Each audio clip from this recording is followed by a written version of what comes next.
أعوذ بالله من الشيطان الرجيم بسم الله الرحمن الرحيم وصلى الله على النبي الكريم محمد وآله وصحبه أجمعين يسألونك عن الشهر الحرام قتال فيه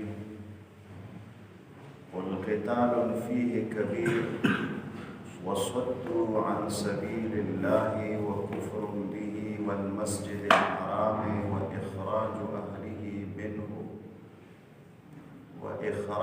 أهله منه أكبر عند الله والفتنة أكبر من القتل.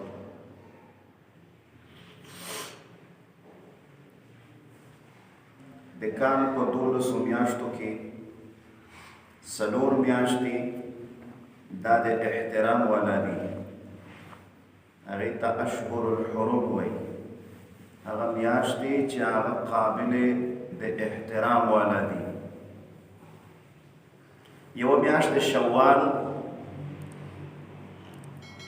دویمه میاشت ذوالقعدې، نه اوله میاشت ذوالقعدې، دویمه میاشت ذوالحجې، دریمه میاشت محرم. دا څلور میاشتې مسلسل دي: ذوالقعده، ذوالحجه، محرم. او څلورمه میاشت بیا ورسره د رجب المرجب ده. دا کومه شروع عربي میاشت ده، جمادی الثاني یا جمادی الاخر ورته وایي. د دې میاشتې نن غالبا چې شپږویشتم یا پنځه به وي. د دې پسې چې کومه شروع کېږي د رجب میاشت ورته وایي. خلک ورته خدایي میاشت وایي. دا څلور میاشتې د احترام دي. قرآن شریف کې الله تعالی فرمایي: ان عدة الشهور عند الله 12 شهرا منها 4 حرم. وای په کال کې د الله په نسبت باندې د میاشتو شمار چې د 12 شهرا 12 میاشتې. الله وایي زما په نسبت په کال کې 12 میاشتې، منها 4 حرم. او په دې 12 میاشتو کې څلور میاشتې دا د احترام والا میاشتې دي. نو احترام به دا و چې په دې میاشتو د کافرانو سره جنگ او جهاد کول جایز. نه به کافرانو جنگ کو او نه به مسلمانانو جنگ کو. او په دې میاشت کې د عربو به یو داسې برملا څرګند او غټه ګناه دا په جرأت باندې نه کوله. وایي دا د احترام والا میاشت. وروستو دغه احترام د دې میاشتو دا بیا ختم شو. د جهاد آیتونه راغلل نو الله تعالی حکم وکړ چې فقتلوا المشرکین حیث وجدتموهم. کافرانو قتل کوئ کوم ځای کې چې تاسو کافران پیدا کول. نو بیا دا خبره پکې نشته چې دا میاشت د احترام دي. د دې میاشتو دا مسله بیا ختمه شوه. نو د دې آیت په شان نزول کې صحابه کرام په یو سفر باندې روانو. دغه شروع کومه میاشت ده جمادی الاخر. د دې میاشتې 13 تاریخ. د صحابو دا خیال چې 13 تاریخ ده، خو په حقیقت کې د رجب میاشت داخله شوې وه 1 رجب. نو رجب خو د احترام په میاشتو کې داخله ده. نو په دې سفر کې د صحابه کرامو د کافرانو سره دوچاري راغله او جنگ راغی. نو دې کې یو صحابي ورولګېد، یو کافر. نو دې کې کافرانو ته موقع په لاس ورغله او سمې نغارې وغږولې او شور یې جوړ کړ. دا میډیا خو همیشه د اغیارو په لاس کې وي.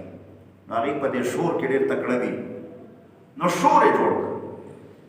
عجیبه پیغمبر دا، عجیبه ملګري دي. د احترام د میاشت کې زمونږ یو سړی قتل کړ.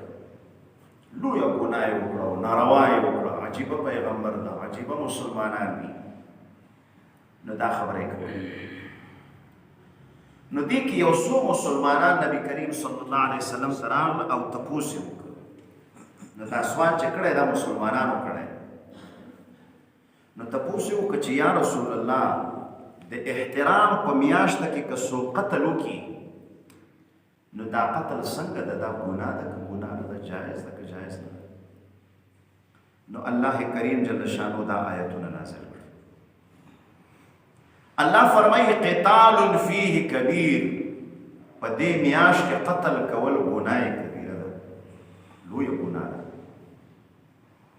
ورپسې کافرانو ته جواب ورکړي او په کافرانو الزام او پړه اچوي چې ټیک دا قتل په دې میاشته کې خو لویه ګناه ده خو ورپسې دا نورو ګناهونو ته هم تاسو نظر وکړئ وصدوا عن سبیل الله د الله د لارې نه خلق منې کول دا ډېر لوی جرم ده نو د مکې مشرکانو به خلق د اسلام نه منې کول د الله د لارې نه به منې کول څوک اجنبي خلق به چې د رسول الله مبارک ملاقات ته راغلل نو مشرکانو به د مکې د دروازو نه واپس کړل چې پوه وشو چې دا مسافر دي وفد ده رسول الله سره ملاویږي صلی الله علیه وسلم نو تپوس مې ورنو تاسو څه کوئ وایي موږ چې دغه نبي آخر الزمان سره ملاقات کوو نن نبي آخر الزمان نشته هغه دماغ خراب دي هغه د مور او پلار د نیکونو د اجدادو د لارې نه په بله روان دا ګډوډ سړی ده معاذ الله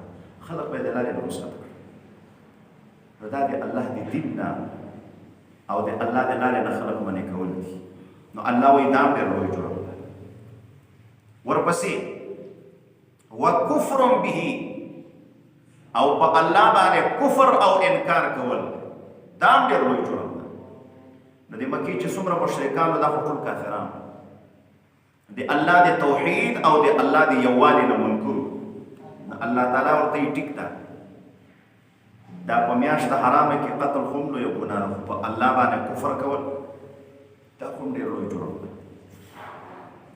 او دریم والمسجد الحرام خلق د مسجد حرام نه منې کول دا هم ډېر لوی جرم ده نو وړاندې ذکر وشو نبی کریم صلی الله علیه وسلم سره 1400 صحابه کرام را روان د عمرې احرامونه یې اچولي دي د حدیبیې په مقام کې ایثار کړل او واپس یې کړل د مسجد حرام نه مسلمانان منې کړل هغې عمرې ته د الله عبادت ته را روان او دوی بند کړل نو الله تعالی ورته مسجد حرام نه خلق منې کول دا ډېر جرم عظیم ده او پنځم واخراج اهله او د دې مکې نه اهلیانو باشندگان د مکې وباستل په زور او په زبردستی باندې دا ډېر لوی جرم ده چې ته د یو کلي نه د یو قوم نه هغه کلیوال او باشنده خلک په زور باندې وباسې اجلا یې وکړي نو دا صحابه کرام چې څومره وو په شمول د رسول الله مبارک صلی الله علیه وسلم د دې وطن اصلي خو مکه وه خو مکې والا مجبور کړه په زور یې وویستل مدینې ته یې مجبور نو الله تعالی ورته وایي دا تاسو چې دا دومره جرمونه دا غټ جرم وکړی دا مسلمانانو د مکې نه په زور باندې مدینې ته وویستل او ورپسې والفتنة اکبر من القتل فتنه په معنا د شرک فتنه قرآن شریف کې په څلورو معناګانو راځي دلته معنا د شرک والفتنة او شرک اکبر من القتل دا ډیره غټه ګناه ده د قتل نه ټیک ته د صحابي به قتل کړی په میاشت حرامه کې ګناه یې وکړه خو لیکن تاسو څه کوئ تاسو مشرکان یې شرک کوئ نو شرک لویه ګناه ده او که قتل لویه ګناه ده نو الله تعالی وایي والفتنة شرک اکبر من القتل دا ډیره غټه ګناه ده د قتل نو الله تعالی اوس جواب ورکړ چې یو صحابي او مسلمان په میاشت حرامه کې قتل کړی خو هغه په غلط فهمۍ کې د صحابي دا فکر کاو چې دا د جمادی الاخر 13 تاریخ ده خو د ته پته نه وه په حقیقت کې هغه د رجب د میاشتې 1 تاریخ نو ته خو دا سوچ کاو چې دا خو میاشت حرامه لا داخله نه ده میاشت حرامه به سبا داخلي نن د جمادی الاخر 13 تاریخ ده نو جنگ شروع په یو کافر باندې ګزار وکړ غلط فهمۍ کې هغه دا و چې د رجب 1 تاریخ نو کافران ورپسې ډنډورې وکړل نو الله فرمایي چې یو صحابي په غلط فهمۍ باندې یو قتل په میاشت حرامه کې وکړ، ټیک ته دام ګناه ده، کبیر غټه ګناه ده. والله وایي دا تاسو خپل ګناهونو ته سوچ نه ده. 5 ګناهونه الله ورته شمار کړل. د الله د لارې نه خلق منې کوئ دا یو، وکفر به په الله کفر کوئ دا 2، والمسجد الحرام د مسجد حرام نه خلق منې کوئ دا 3، واخراج اهله منه اکبر عند الله د مکې نه مو دا باشندگان خلق وویستل په زور باندې اجلا مو وکړه دا 4، او 5 والفتنة اکبر من القتل په شرک اخته یې قتل لوی ګناه ده که شرک لوی ګناه. نو الله تعالی جواب ورکړ چې د صحابه یوې ګناه ته خو ګوته نیسئ او په هغې باندې مو شور جوړ کړی، د خپلو 5 غټو نارواو ته مو سوچ نه. بیا د تاسو دا یوه ګناه چې کفر او شرک دا څومره لویه ګناه ده، دا لویه ګناه ده، او که قتل په میاشت حرامه کې لویه ګناه ده، کفر او شرک خو ډېره غټه ګناه ده. نو الله وایي په غټه ګناه کې اخته یې، په یوه کې نه، 2 نه، په 5 غټو غټو جرایمو کې لګیا یې، د هغې ذکر نه کوئ. خو چې مسلمانانو نه په غلط فهمۍ کې یو قتل شوی په میاشت حرامه کې او ډنډورې غږوئ، دا خلک وایي که نه. نو وایي فلانی هر وخت کې لګیا وي په بې حیایي کې، خو چې موږ یوه ورځ څه کار وکړو نو بیا راپسې ټول غږوي او ټول محله او قوم یې راپسې خبر کړی. نو خلک وایي چې وزه هر وخت کې بربنډه وي، خو چې میږه یوه ورځ لږ بې پردې شي نو بیا ورته وزه ګوته نیسي چې ته خو بې حیا شوه، ته بې پردې شوې. نو الله وایي د خپلو نارواو ته مو سوچ نه.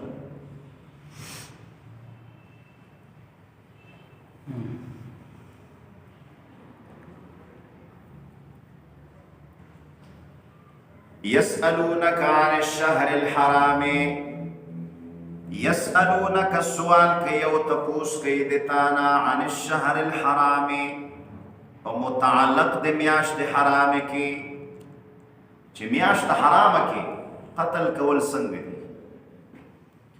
يسألونك تپوس کوي د تانا عن الشهر الحرام په متعلق د میاشت حرام کې قتال فيه چې څه حکم لري قتال او جنگ کول فيه په دې میاشت حرامه کې. تانا تپوس کوي چې په میاشت حرامه کې قتال جنگ کول څنګه دي. قلت ورته جواب ورکا قتال فيه کبیر، قتال جنگ کول فيه په دې میاشت حرامه کې کبیر ډېره لویه ګناه ده. کبیر غټه ګناه. نو په ابتدا د اسلام کې په میاشت حرامه کې قتل کول حرام، وروسته دا حرمت بیا ختم شو. اوس که مسلمانان په کافرانو باندې اټیک کوي او حمله کوي، که میاشت حرامه وي نو سباق نه لري، اوس دا حرمت ختم شوی. ابتدا د اسلام کې وو. وصد عن سبیل الله من کول د خلقو للارې د الله تعالی نه هم ډېره لویه ګناه ده چې خلق د الله د دین نه منې کوي. نو دوی به روزانه کمزوري مسلمانان راټینګ کړل او واړه به وال تکلیفونه به یې ورکول چې د خپل دین او د ایمان نه یې واړوي. نو د دین او د ایمان نه یې خلق منې کول. وکفر به او کفر کول په الله تعالی باندې لویه ګناه ده. والمسجد الحرام او خلق منې کول د مسجد حرام نه لویه ګناه ده. و اخراج اهله او اباستل د اهلیانو د باشندگانو د مسجد حرام یعنی د مکې مکرمه د حرم شریف دا ټوله مکه په حرم شریف کې راځي. د حرم شریف او د مکې نه اهلیانو باشندگان وستل منه د مکې مکرمه نه اکبر عند الله دا ډېره لویه ګناه ده په نزد الله. والفتنة اکبر من القتل، والفتنة والشرك او شرک چې دا اکبر من القتل، اکبر من القتل دا ډېره لویه ګناه ده من القتل د قتلنا. الله تعالی ورته په شرک لګیا دی، د هغې تپوس نه کوئ او د کافر د مسلمانانو هغه یو قتل پسې تاسو لګیا دي. نو دا مونږ او تاسو پښتنو کې لویه کمزوري وي، په حرامو کې سړی لګیا وي او د مکروهاتو تپوس کوي، د مکروه نه ځان ساتي. حلال کې قطعي حرامو کې به لګیا وي، په ناروا کې به لګیا وي، خو د مکروه تپوس به کوي، د مستحبو تپوس به کوي چې دا شی د دې نه ځان ساتل څنګه دي. نو الله تعالی ورته فرمایي په شرک کې لګیا یې، په کفر کې لګیا یې، د الله د دین نه خلق منې کوئ او مسلمانان د خپل وطن نه شړئ په زور او زبردستي، دا غټ غټ جرائم کوئ او د مسلمانانو یوې غلط فهمۍ ته چې یو ګناه یې وکړه هم په غلط فهمۍ هغې ته تاسو ګوته نیسئ.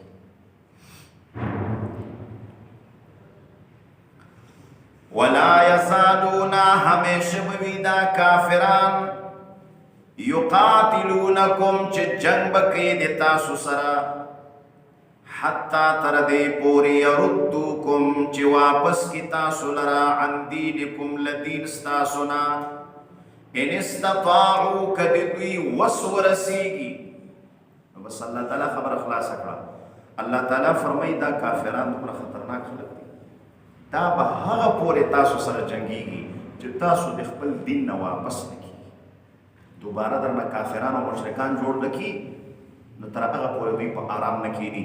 الله تعالی فرمایي ان استطاعوا که وسې ورسیږي، که وسې ورسیږي د تاسو نه کافران جوړوي. ومن یرتد منکم او هغه څوک چې واپس کړی شي منکم د تاسو نه عن دینه له دین د اسلام نه، دین د اسلام نه واپس شي، مرتد شي، فیمت او دی مړ شي وهو په داسې حال کې چې دی کافرن کافر وي، فاولئک پس دا خلق حبطت اعمالهم ضائع شوي دي اعمال د دوی فی الدنیا هم په دنیا کې والآخرت او هم په آخرت کې. دلته الله تعالی د ارتداد ذکر وکړ، یو کافر وي یو مرتد وي. کافر چې د موره پیدا شوی وي نو دی کافر وي، پیدایشي کافر ورته وي، کافر اصلي. او یو مرتد وي، دی خو وي مسلمان پیدایشي، مور او پلار مسلمان وي، دی مسلمان وي، ځواني په اسلام کې تېره کړه، و معاذ الله معاذ الله معاذ الله، نن دی لګیا شي کلمه د کفر وایي، د اسلام نه لاړ شي کفر ته، دې سړي ته وایي مرتد. او د اسلام نه کفر ته تلل دې ته ارتداد وي. نو مرتد د کافر نه خطرناک وي. د هر کافر قتل جائز نه ده. هغه کافر قتل جائز ده چې هغه په اسلام یا په مسلمانانو حمله آور شي او یا د اسلام د شعائرو بې ادبي وکړي، الله ته کنځلې وکړي، پیغمبر ته، قرآن ته، اسلام ته، نور د هر کافر قتل جائز نه. او هر چې مرتد چې سړی مسلمان او کافر شي دی واجب القتل، قتل واجب ده. علما وایي 3 ورځې ټیم به ورکوي، جیل کې به واچي او یو عالم او 2 علما دا به جیل ته ورځي او بیانونه به ورته کوي، دلایل به ورته وایي، ذهن سازي به کوي چې واپس اسلام ته داخل کړي. نو که 3 ورځو کې د اسلام نه وشوه نو بس 4مه ورځ به یې رسوي پاړسي ځای ته، نو دی واجب القتل ده، 4مه ورځ د قتل ضروري ده. نو د کافر قتل واجب نه ده، خو د مرتد قتل دا واجب ده. او الله تعالی فرمایي څوک چې مرتد شي او د ارتداد نه وروسته دی په حال د کفر کې مړ شي، آخره خاتمه یې په کفر باندې وشي. یو خو داسې کافر وي چې کافر خو وي خو د مرګ نه مخکې خدای د اسلام توفیق ورکړي، نو دا خو ماشاءالله بیا خدای پاک بخي او خدای پاک وعدې ورسره کړي. و یو کافر داسې چې مرتد شي او په کفر باندې خاتمه وشي، آخره خاتمه یې په کفر وشي. نو الله وایي د ده چې څومره اعمال دي په دنیا او په آخرت کې دا ضایع شوي، حبط الاعمال ورته وایي، ضیاع د اعمالو، نیک اعمال ټول ضایع شو، فی الدنیا والآخره، هم په دنیا کې او هم په آخرت کې. څوک چې مرتد شي او بیا مړ شي نو دنیا کې نقصانات څه دي؟ یو نقصان دا ده چې د خپلې بیبي سره نکاح ختم شو. څنګه چې مرتد شو کلمه د کفر یې وویله نو نکاح یې ختم شو. ځکه په اختلاف د ادیانو سره نکاح باقي نه پاتې کېږي. د ښځې او د خاوند دین به یو وي، او که د ښځې یو دین وي او د خاوند بل دین وي بیا نکاح برقراره نه پاتې کېږي، نکاح ختمېږي. نو ښځه مسلمانه ده، دی مرتد شو، معاذ الله نکاح ختم شو. دویم که د پلار یا ښځه یا بل داسې څوک مړ شي چې دی په میراث کې حق لري، نو چې سړی مرتد شي دی د میراث نه محروم شو. پلار یې مړ شي او پلار یې غټ سرمایه‌دار وي، جایداد لري، پیسې لري، نو دته یو روپۍ میراث نه رسېږي، دی محروم شو، دی بل نقصان شو. دریم نقصان یې دا ده چې د باندې جنازه نه کېږي او دی به د مسلمانانو په قبرستان کې نه دفن کېږي. د مسلمانانو قبرستان کې علاحده چېرته په یو ځای کې او د مسلمانانو په شان په سنت طریق قبر به هم نه ورته وباسي، یوه کنده به وباسي لکه مرداره چې سړی دفن کوي او ور وابېچي. او بل نقصان یې دا دی چې څومره نیک اعمال یې کړي، ځکه دی خو اول کې هم مسلمان 20 کاله 30 کاله 50 کاله د په اسلام کې تېر کړي، نو کوم منځونه، روژې، حجونه، زکاتونه، خیراتونه او دا تلاوتونه چې څه اعمال یې کړي دا ټولې خاورو سره ختم شو. حبط الاعمال ورته وایي. نو بیا دلته علما مسله لیکي، یو سړی مثلا 20 کاله په اسلام کې تېر کړ او معاذ الله نن مرتد شو، څه وخت په کفر کې تېر کړ او بیا خدای پاک د اسلام توفیق ورکړ، بیا مسلمان شو. نو دا چې مرتد شو ا د 20 کالو نیک اعمال خو ضایع شو، او چې دوباره بیا اسلام راوړ نو هغه نیک اعمال د 20 کالو هغه بیا واپس کیږي که نه واپس کیږي؟ زموږ امام ابو حنیفه رحمت الله علیه او اکثر علما وایي نه واپس کیږي، ختم شي. دا لکه موبایل چې ډک شي نو بس هغه ډیلیټ والا بټن چې وایي ټول ختم شي، نو اعمال ټول ختم شو. لہذا امام ابو حنیفه رحمت الله علیه وایي په هغه 20 کالو دورانیه کې چې کوم فرضي حج کړی دی چې بیا کافر شو او بیا مسلمان شو، بل حج ور باندې فرض ده. مخکې چې کوم حج کړی په وړاندې اسلام کې هغه حج ختم شوی، نو د باندې دوباره فرضي حج بل لازم ده.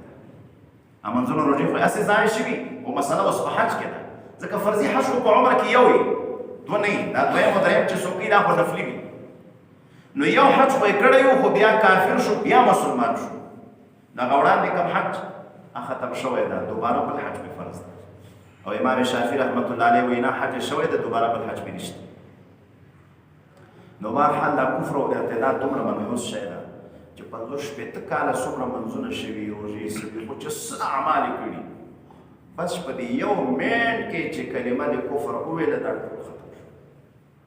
استاد دا شیعو ژوند دي دا مسلمانان دي نو د دوی عقیدې چې معلومې شي، اوس موږ ستاسو ته معلومې نه دي چې دوی اوس عقیده لري، خو مخکې خو مشهوره ده چې دا عقیده لري، دا خو اوس دوی نه چاته اوس نه ده کړی. نو چې کله حالات معلوم شي، عقیدې معلومې شي چې دوی څه عقیدې، نو بیا ورباندې فتوا لګوی شي. او بل په دوی کې فرقې دي، یو شانته دي نه تقریبا 12 فرقې دي، بعضې پکې دومره تیز دي چې دا عام شیګان ورته کافران وایي.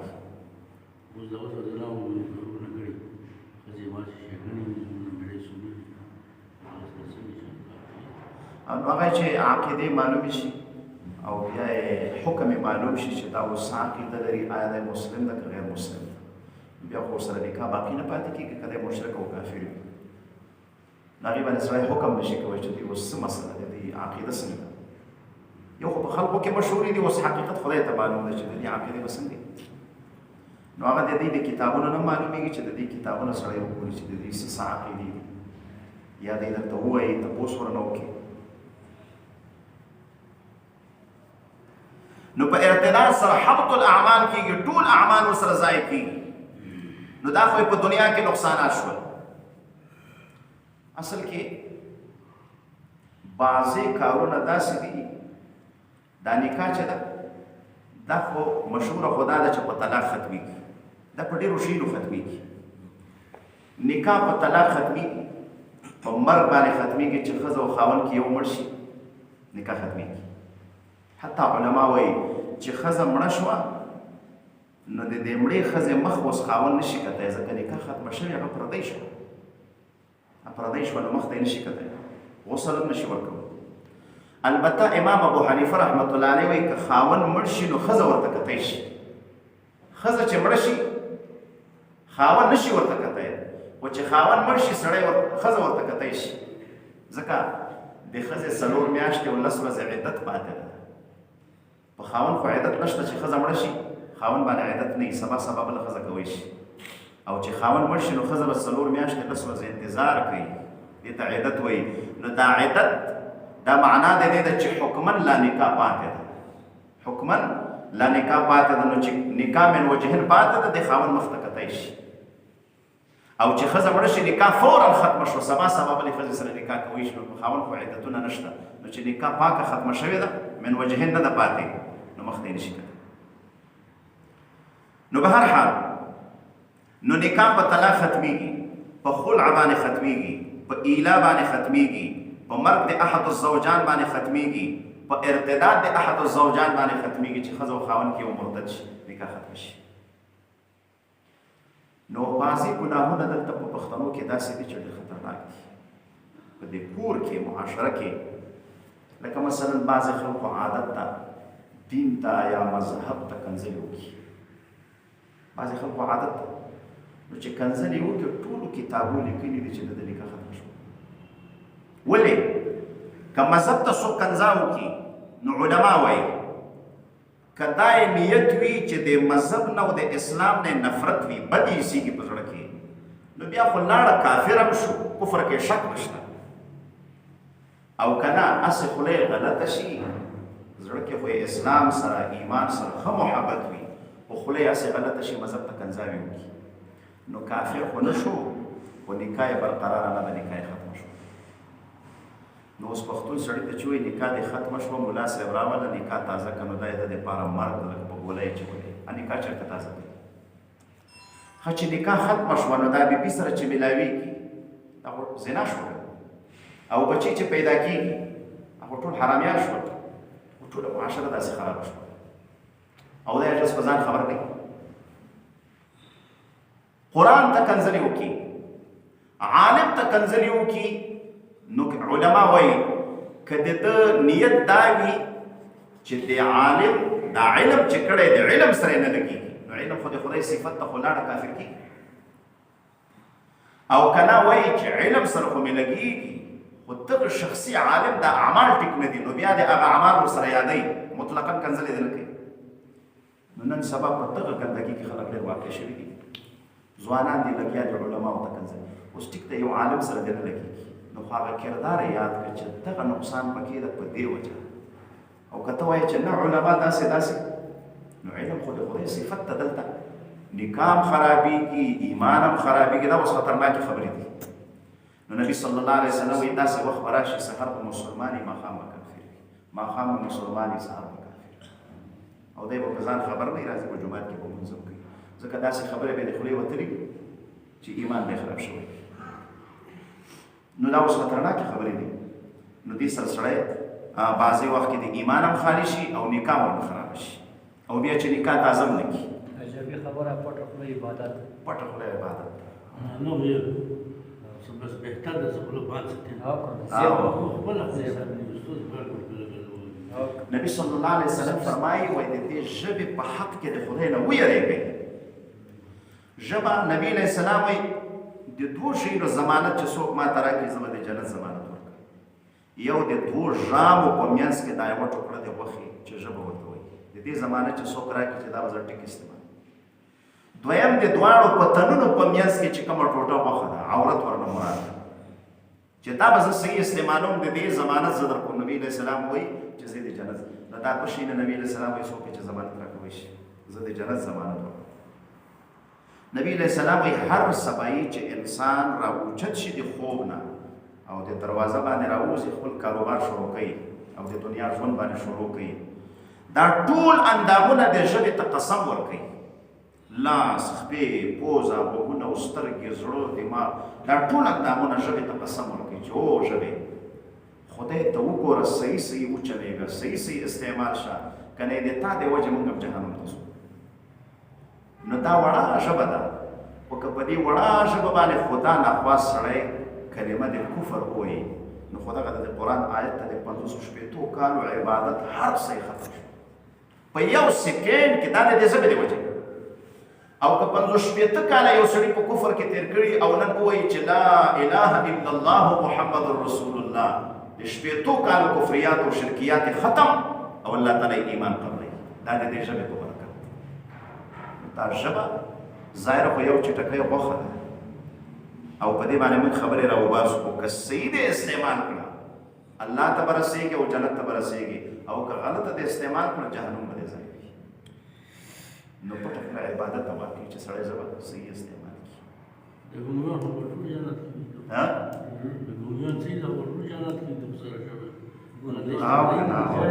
هغه د ژبې د ګناهونو نه محفوظ دي که محفوظ دي.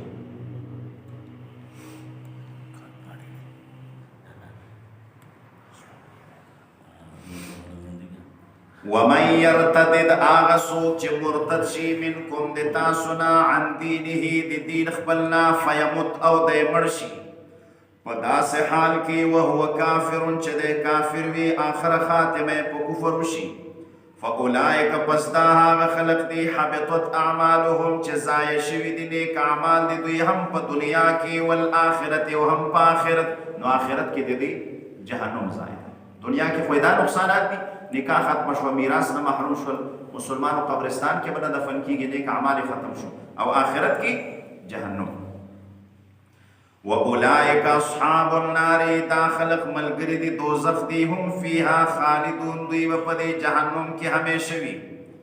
ان الذین بشک آغا کسان آمنو چې ایمان راوړی، والذین او آغا خلق هاجرو چې مهاجرت او هجرت کړي، وجاهدوا فی سبیل الله او جهادونه کړي په لار د الله کې، اولئک دا هغه خلق دي یرجون رحمت الله چې امید ساتي د رحمت د الله، والله غفور الرحیم او الله تعالی بخونکې مهربان ده.